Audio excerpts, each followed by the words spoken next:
Hello, everyone. I want to tell you a story. It's not a story about kings or queens or about grand adventures in far-off lands.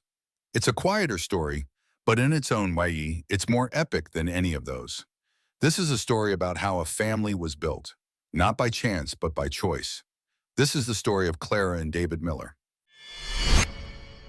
If you had met them 10 years ago in their little home in Portland, Oregon, you would have seen a couple very much in love. They had good bathrooms, a home filled with warmth, and friends who adored them. But if you looked a little closer, you might have seen a quiet sadness in their eyes. You see, Clara and David had a dream, a simple, beautiful dream that so many of us have, to have a child of their own. But life, as it sometimes does, had a different plan. They found out they couldn't have biological children. And for a while, that dream felt like it was lost. The silence in their home felt heavier. The empty nursery was a constant, aching reminder of what they couldn't have. But here's the thing about Claire and David. Their love for each other was so big, it needed somewhere to go. That ache in their hearts wasn't just an empty space. It was a space waiting to be filled. And one day they made a decision, a brave, beautiful decision. If they couldn't have a child of their own, they would pour all that love into children who desperately needed it. They decided to become foster parents. Clara once explained it so perfectly. She said, "We decided, let's provide a home for these children and serve as a bridge for them." A bridge. Think about that. A bridge isn't the final destination. It's a safe, strong path you cross to get from a place of danger to a place of safety. Clara and David decided to be that bridge for children while their own parents worked on healing, on finding their way back to them. It was an act of incredible selflessness. And so their journey began. For years, their home was a temporary harbor for children caught in life's storms. There were tears and there were scraped knees. There were bedtime stories and quiet lullabies. They loved every child who came through their door, and they always cheered for the happy ending of a family being reunited. But then, something shifted. It started with two children, a brother and a sister, Leo, who was 9, and his little sister, Sophia, who was just 6. They came from a place of instability, a home that couldn't be a home. They were quiet, their eyes a little wary, as if they were waiting for the next bad thing to happen. Clara and David welcomed them in February of 2014. They didn't know it then, but these two weren't just another placement. They were the first pieces of a puzzle they didn't even know they were trying to solve. Slowly, carefully, the Millers built trust. A consistent meal, a warm bed that was always there, help with homework, a hug that was given freely without asking for anything in return. They saw the walls around Leo and Sophia's hearts begin to crumble, brick by brick. They saw smiles that became more genuine, laughter that began to ring through the halls. And then they learned something that would change everything. Leo and Sophia weren't just a pair. They were part of a set. There were more siblings. There was a little sister, Isabella, who was brought to them in December of 2015. And then in the summer of 2016, the two youngest arrived, a 3-year-old named Liam and a toddler, Noah, who was just 2 years old. 5 siblings, all together under one roof. Their house was suddenly wonderfully chaotic. It was filled with the sounds of arguing over toys, giggles from behind the sofa, the pitter-patter of little feet running down the hallway. It was messy and loud and absolutely perfect. And that's when a new feeling started to grow in Clara and David's hearts. A feeling that was fierce and protective. It was the fear of these children being uprooted again. These 5 siblings had already lost so much. The one thing they had was each other. The thought of that bond being broken, of them being sent to different homes, was unbearable.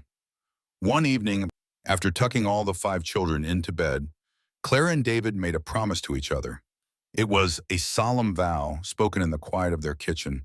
Clara remembered it clearly. She said, "We've always vowed that when we had children come into our family, we would never have them uprooted again. Because of the many things that have been taken away from them in the past, it's vitally crucial that they remain together." They decided then and there they would not just be a bridge anymore. They wanted to be the destination. If the chance ever came, they would fight to make this family permanent. They would adopt all 5 of them. The decision felt right. It felt like the most natural thing in the world. But saying it and doing it were two different things. The legal process was a mountain of paperwork, of home studies, of waiting. It was a time of hope, but also of a deep, gnawing anxiety. What if something went wrong? What if the court said no? Finally, the date was set, July 27th, Adoption Day. The morning of, the Miller house was a whirlwind of excitement and nerves. 5 little outfits were laid out. Hair was carefully brushed. Shoes were polished. They loaded into their car, which was suddenly feeling very, very small, and drove to the Multnomah County Probate Court. As they stood on the steps of that big, imposing building, holding hands, it all felt surreal. Clara looked at David, then down at the 5 beautiful, nervous faces surrounding them. Leo trying to look brave at 12 years old. Sophia clutching her brother's hand. Little Isabella swinging her legs. Liam looking around with wide eyes. And Noah blissfully unaware in David's arms. This was it, the moment they had been waiting for, the moment that would change their lives forever. They took a deep breath, and together as a family of 7 that the world was about to officially recognize, they walked through the doors. So there they were, Clara, David, and their 5 children walking into the courthouse. The air inside was cool and still, a big contrast to the whirlwind of emotions they were all feeling. This wasn't just any room, it was a courtroom, a place where big, important decisions are made. And today, the most important decision of their lives was about to happen. The room was filled with faces they loved, grandparents beaming with pride, close friends dabbing their eyes. And there, in the back, was Maria Flores, Leo's old second-grade teacher. She had seen these children when they first arrived, quiet, withdrawn, their eyes shadowed with a sadness no child should know. Now she saw them chatting, fidgeting with excitement, their faces bright. She later said, "I had no doubt that this was the best option for them. I could see right away that Clara treated them like her own children."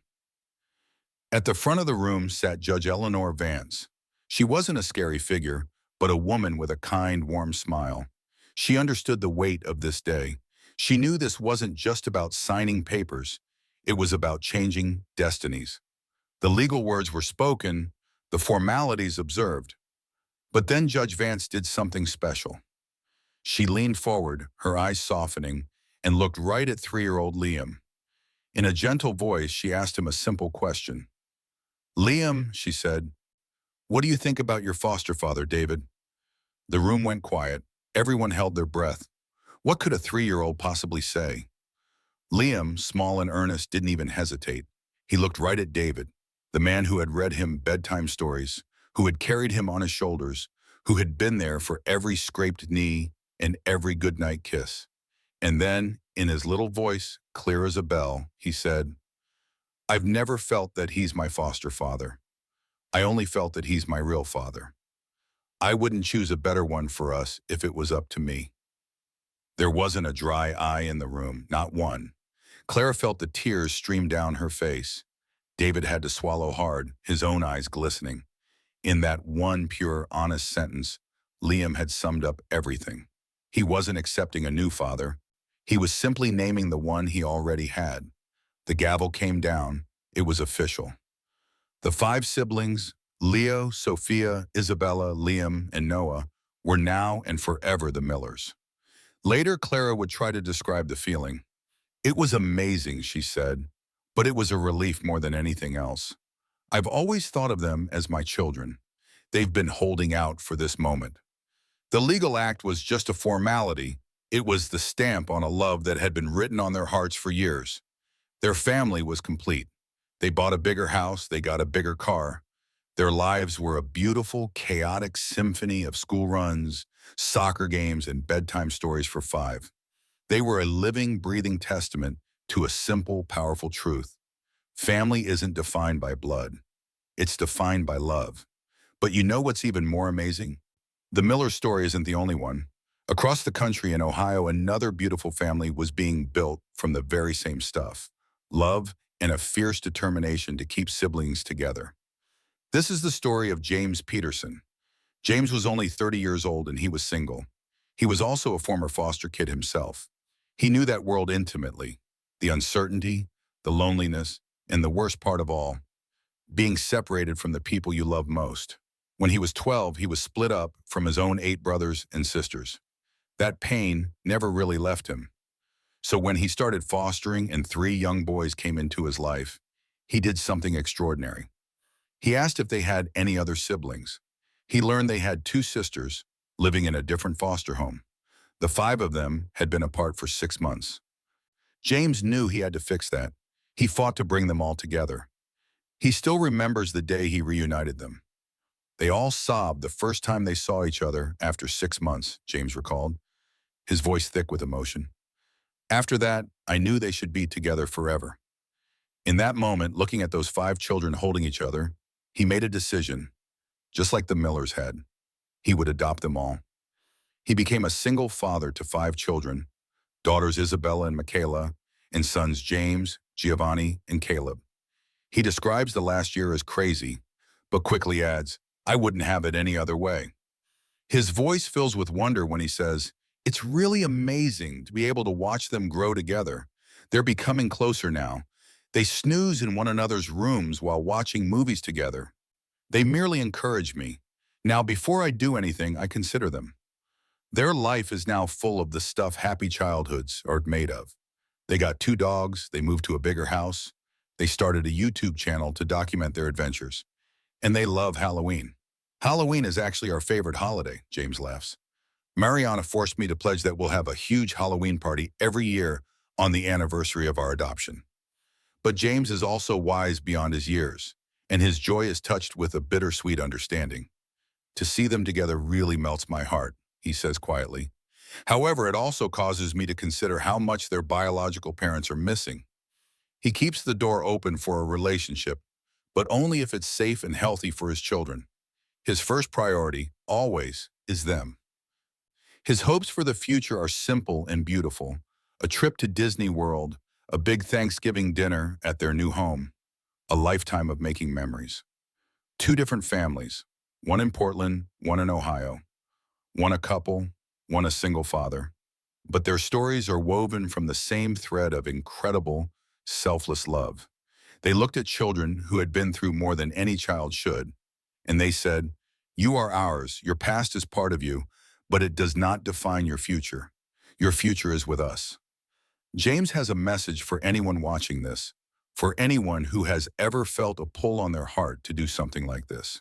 He says, I feel like they should stand up and do it, and as long as they have the love in their hearts, the time and the space to take care of these kids. As long as it's in your heart for the right reasons, whatever's in your heart must be meant for you to do. So this isn't just the end of a story, it's a beginning. It's an invitation to believe that the most beautiful families aren't always the ones we are born into, but very often they are the ones we choose to make. They are built on a promise, cemented with commitment, and filled with a love that knows no bounds. The Miller family and the Peterson family are living proof that every child deserves a safe place to call home, and that sometimes the bravest and most beautiful thing you can do is open your door and your heart to become that home.